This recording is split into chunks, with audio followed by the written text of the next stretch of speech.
Hello friend, क्या आप सरकारी नौकरी में जाने के इच्छुक हैं? तो ये वीडियो आपके बड़े काम का साबित होने वाला है। इसे अंत तक जरूर देखें। जीवन की किसी भी आवश्यकता की पूर्ति के लिए पैसों की जरूरत होती है। पैसे कमाने के बहुत से रास्ते हो सकते हैं, जिसमें कि प्रमुख रास्ता है, पहला नंबर पर आता है नौकरी, दूसरा स्वरोजगार, तीसरा आता है बिजनेस और चौथा है निवेश। इसमें से हम जितने ऊपर चले जाते हैं, यानी नौकरी से शुरू करते हुए, तो सिर्फ नौकरी ही एक ऐसा है जिसको शुरू करने में सामान्य तौर पर कोई भी पैसा नहीं लगता है। और स्वरोजगार है, बिजनेस है, निवेश है, उसमें बढ़ते हुए क्रम में पैसे की जरूरत पड़ती है। तो इसीलिए भी, और खास करके चूंकि नौकरी में माह के अंत में एक सुनिश्चित आमदनी की गारंटी होती है, इसीलिए सभी लोग नौकरियों को ही अधिकतर महत्व देते हैं। ये नौकरी अधिकतर दो प्रकार की हम समझ सकते हैं। एक होता है जिसको हम निजी नौकरी कहते हैं, जिसमें किसी निजी संस्था या किसी व्यक्ति के अधीन कोई नौकरी किया जाता है। और वैसे ही दूसरे नंबर पर आता है और सबसे ज्यादा पॉपुलर है, वो है सरकारी नौकरी,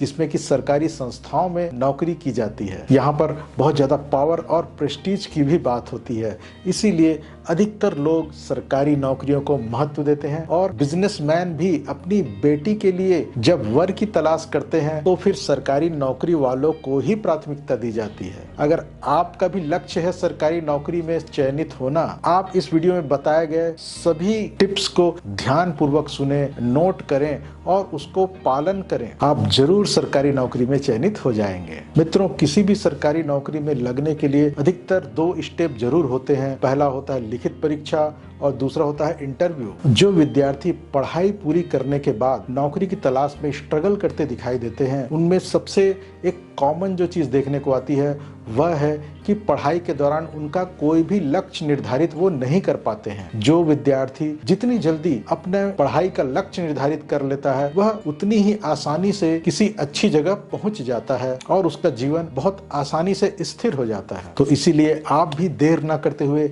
आप अपने पढ़ाई का लक्ष्य जरूर निर्धारित करें।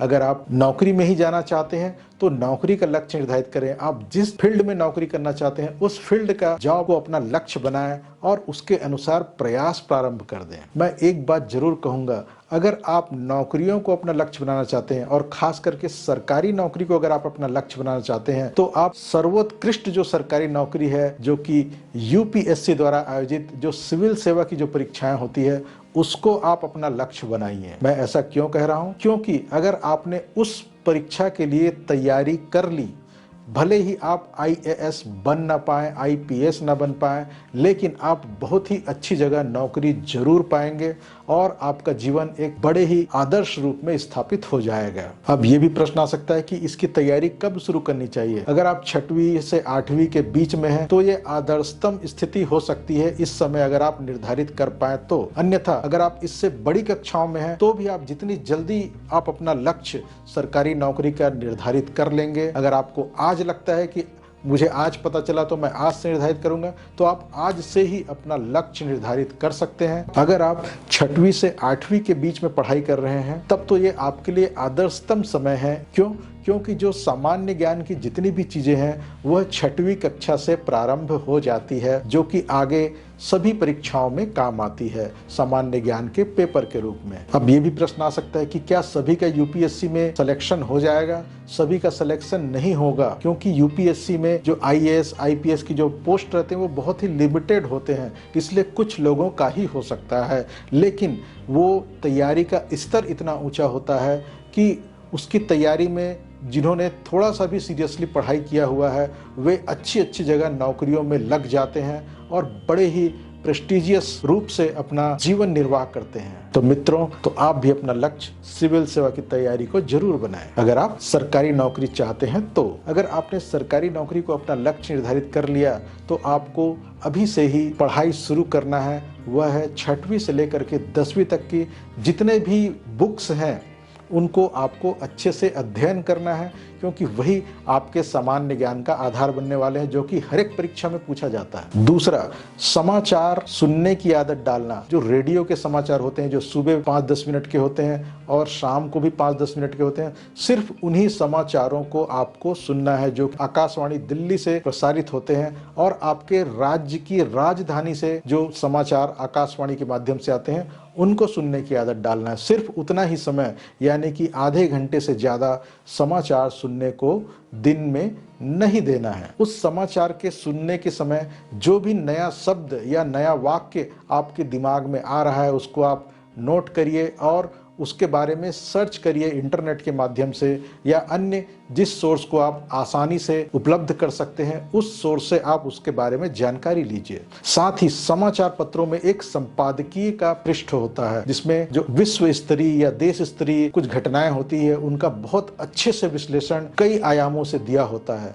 तो उस पृष्ठ को भी आप जरूर पढ़िए, रोज पढ़िए, और उसमें कुछ नए बिंदु, कुछ ऐसी जानकारी, रिसर्च की चीजें आ रही हो तो आप उसको कहीं नोट डाउन भी कर सकते हैं। उसके माध्यम से आपको चीजों को कैसे विश्लेषण करना है, किस प्रकार से मेंस के एग्जाम में आपको उत्तर लिखना है, वो आपको वहां से तरीका मिलता चला जाएगा। अब आप जिस परीक्षा को फाइट करने वाले हैं उसके पुराने प्रश्न पत्रों को ले आइए और फिर उनको पलटा करके देखिए कि उनमें से किस किस पोर्शन को आप बड़ी आसानी से हल करते जा रहे हैं और ऐसे कौन से पोर्शन हैं जिसको आप समझ ही नहीं पा रहे हैं कि ये कहाँ से आ रहा है, कैसे आ रहा है। तो जो जो टॉपिक आपको कठिन लग रहा हो उन टॉपिक को आपको बुक्स के माध्यम से और भी अच्छे से पढ़ना है। तो इस प्रकार से आप तेजी से अपने आप को तैयारी की ओर ले चलेंगे। जो भी नई नई घटनाएं घट रही है उसके बारे में आप विश्लेषण करने की प्रैक्टिस डालिए और अपना एक सकारात्मक संतुलित दृष्टिकोण स्थापित करिए विभिन्न घटनाओं के बारे में, जो कि आपके लिए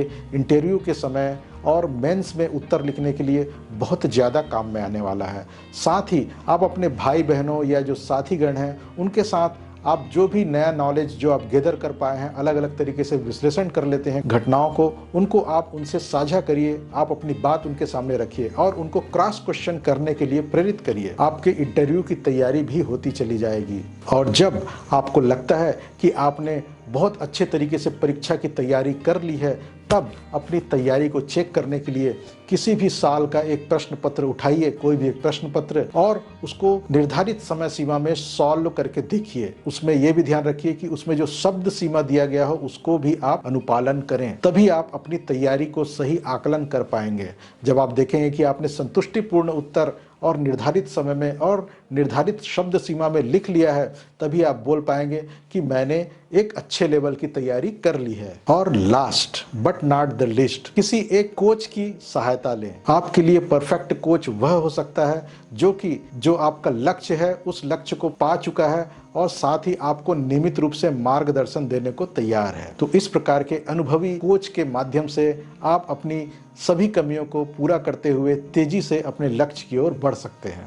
इस प्रकार से विद्यार्थियों के लिए एक मार्गदर्शन का प्रोग्राम हमारे द्वारा भी चलाया जाता है। इस स्टूडेंट्स के मार्गदर्शन कार्यक्रम का नाम है सुपर स्टूडेंट, जिसमें विद्यार्थियों को चीज़ों को याद कैसे करना है, किस प्रकार से आंसर लिखने की प्रैक्टिस करना है, किस प्रकार से चीज़ों को लंबे समय तक याद कैसे रखना है, कम से कम समय में ज़्यादा से ज़्यादा पढ़ाई कैसे हो, इन सब के विषय में मार्गदर्शन प्रदान किया जाता है और जीवन के विभिन्न आयामों के विषय में भी, ताकि एक स्टूडेंट एक सक्सेसफुल व्यक्ति के रूप में डेवलप हो सके, इसके बारे में पूरा मार्गदर्शन उस प्रोग्राम के तहत दिया जाता है। डिस्क्रिप्शन बॉक्स में उसका लिंक दिया हुआ है, उसके माध्यम से आप इस कोर्स को ज्वाइन कर सकते हैं। ये course pre recorded video courses, साथ ही लाइव क्लासेस, 1-to-1 काउंसलिंग और कैरियर काउंसलिंग के पैकेज के रूप में है। इस सुपर स्टूडेंट कोर्स के माध्यम से हम स्टूडेंट्स को विद्यार्थी जीवन में आने वाली सभी प्रकार की समस्याओं के बारे में न सिर्फ जानकारी देते हैं, अपितु